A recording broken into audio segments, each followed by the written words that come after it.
Hello students, let's see exercise 2.2 का 13 sum of your second chapter insurance and annuity। आइए देखते हैं question में क्या है। Find the present value of an annuity due. वापस एन्यूटी ड्यू बोला हुआ है बट यहाँ पे क्या बोला हुआ है, प्रेजेंट वैल्यू। अब तक हम लोग अक्यूमुलेटेड वैल्यू फाइंड करते हैं, अभी प्रेजेंट वैल्यू मतलब पी डैश फाइंड करना मुझे, ठीक है ना। P dash present value of annuity due of ₹600 to be paid quarterly at 32% per annum compounded quarterly.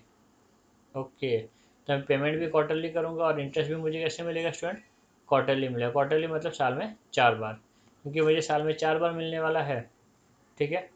तो ये आई कितना हो जाएगा मेरा, डिवाइडेड बाय 4। 32 को मुझे क्या करना पड़ेगा, डिवाइडेड बाय 4 करना पड़ेगा, विच इज़ 8%। कितना आ जाएगा आई मेरा, 8%, ठीक है। और यहाँ पे क्वेश्चन में कुछ बोला हुआ नहीं, मतलब हमें को एनुअली फाइंड करना है। क्या फाइंड करना है, एनुअली फाइंड करना है। और अगर समझो तो भी प्रॉब्लम हो रहा है तो आप देख सकते हो मेरा आई कितना है, 8 आया। कितना है, 8। यहाँ पे वैल्यू कितना दिया हुआ है, 1.08 रेज टू -4, क्योंकि प्रेजेंट वैल्यू फाइंड करना है इसलिए -4 दिया है। -4 इंडिकेट कर रहा है कि मुझे 1 ईयर का ही वैल्यू निकालना है, क्योंकि यहाँ पे कुछ बोला हुआ तो नहीं है कितने ईयर्स का है, बट यहाँ पे 1 ईयर का आएगा। क्यों, क्वार्टरली पेमेंट हो रहा है, मतलब साल में मैं 4 बार पेमेंट करने वाला हूँ, तो वो हिसाब से यहाँ पे 4 दिया हुआ है। मतलब मेरे को 1 ईयर का क्या करना है, यहाँ पे प्रेजेंट वैल्यू फाइंड करना है।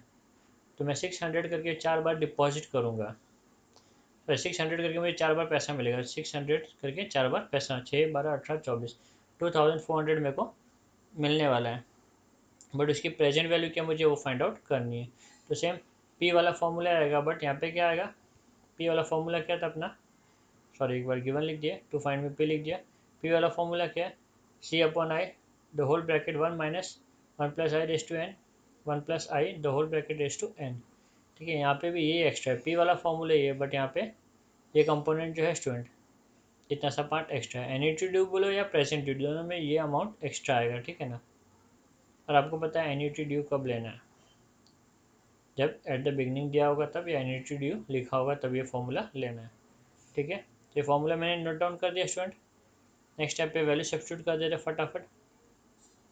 सी का वैल्यू डाल दिया, 1 प्लस आई का वैल्यू डाल दिया, आई का वैल्यू डाल दिया, सब वैल्यू सब्स्टिट्यूट कर दिया मैंने, सॉल्व कर दिया मैंने। एक स्टेप आगे, नेक्स्ट स्टेप पे मूव किया मैं, तो जब मैंने 600 को 1.08 से मल्टीप्लाई किया मुझे मिला 648, और मैंने इसका वैल्यू सब्स्टिट्यूट कर दिया स्टूडेंट, ठीक है। फर्दर मुझे क्या मिलता है, जब मैं ये पूरे फ्रैक्शन को सॉल्व करूँगा तो मुझे मिलेगा 8100 मल्टीप्लाई बाय, इसको जब सॉल्व करूँगा तो मुझे मिलेगा 0.265। ओके, फर्दर जब मैंने सॉल्व किया तो कितना है, 2146.50। तो ये क्या हो गया स्टूडेंट, 2400 का प्रेजेंट वैल्यू हो गया, कितना, 2146.50। लास्ट में मैं एक कंक्लूडिंग स्टेटमेंट लिख देता हूँ। देखो present value of annuity due is 2146.50। Okay student, उम्मीद करता हूँ आपको ये वीडियो समझ में आया रहेगा। Thank you.